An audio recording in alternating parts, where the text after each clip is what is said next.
Welcome to Shanmukha రుచులండి. మనం ఈరోజు చేసుకోబోతున్న recipe వచ్చేసి ఉసిరికాయ కొత్తిమీర పచ్చడి అండి. రైస్లోకి, చపాతీల్లోకి, దోశల్లోకి చాలా బాగుంటుందండి. ఎలా చేద్దామో ముందుగా వీడియోలోకి వెళ్ళి చూద్దామండి. ముందుగా స్టవ్ ఆన్ చేసుకొని ప్యాన్ పెట్టుకొని దాంట్లోకి ఒక 5-6 టీ స్పూన్ల దాకా ఆయిల్ వేసుకొని ఆయిల్ బాగా హీట్ ఎక్కించుకోవాలండి. మా వీడియో కనుక ఫస్ట్ టైం చూస్తున్న వాళ్ళైతే మా ఛానల్ని సబ్స్క్రైబ్ చేసుకొని మేము పెట్టే వీడియోస్ మీకు ఎప్పటికప్పుడు నోటిఫికేషన్స్ వస్తూ ఉంటాయండి. ఇప్పుడు ఒక 5-6 టీ స్పూన్ల దాకా ఆయిల్ వేసుకుని ఆయిల్ హీట్ ఎక్కాక ఒక 10-12 పచ్చిమిరపకాయలు వేసుకోవాలండి. వేసుకొని ఇవి బాగా వేయించుకోవాలండి. పచ్చిమిరపకాయలు బాగా వేగినాయి అనుకున్న తర్వాతనే అప్పుడు తీసుకున్న కొత్తిమీర వేసుకోవాలండి. నేను ఒక గుప్పెడు కొత్తిమీర దాకా వేసుకున్నానండి. ఒక గుప్పెడు కొత్తిమీర కూడా వేసుకొని బాగా వేయించుకోవాలండి. కొత్తిమీర కూడా బాగా దగ్గరకు వచ్చేంత వరకు బాగా వేయించుకోవాలి. ఇది బాగా వేగింది అనుకున్న తర్వాత ఇదంతా బాగా వేగించుకోవాలి. వేగింది అనుకున్న తర్వాత ఇదంతా ఒక మిక్సీ జార్లో తీసుకొని చల్లార్చుకోవాలండి. పచ్చిమిర్చి కొత్తిమీర మిశ్రమం ఒక మిక్సీ జార్లో తీసుకొని పక్కకు పెట్టుకొని చల్లార్చుకోవాలి. అదే ఆయిల్లోకి కట్ చేసుకున్న ఒక 150 గ్రాములు ఉసిరికాయలు తీసుకొని అందులోకి 2 చింతపండు పిక్కలు వేసుకొని బాగా వేయించుకోవాలండి. ఒకసారి బాగా కలుపుకున్న తర్వాత మూత పెట్టేసుకొని ఒక 5-6 నిమిషాలు బాగా మగ్గించుకోవాలండి. ఒక 5-6 నిమిషాలు బాగా మగ్గిన అనుకున్న తర్వాత మూత తీసుకొని ఒకసారి బాగా కలుపుకోవాలండి.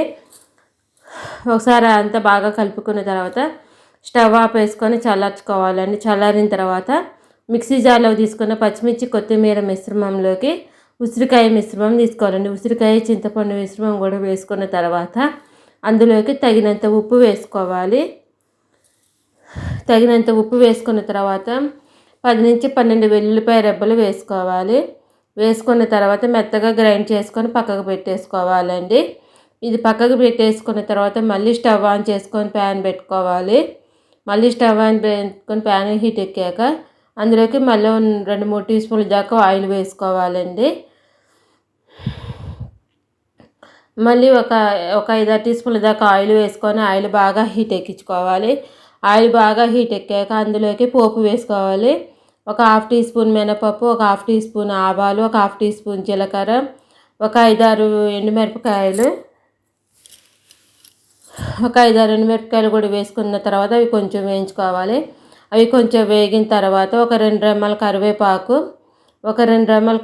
కూడా వేసి వేగిన తర్వాత ఒక 1/4 టీ స్పూన్ ఇంగువ, పెద్ద స్పూన్ అయితే 1/4 టీ స్పూన్ వేసుకోండి, చిన్న స్పూన్ అయితే ఒక 1/2 టీ స్పూన్ వేసుకోండి.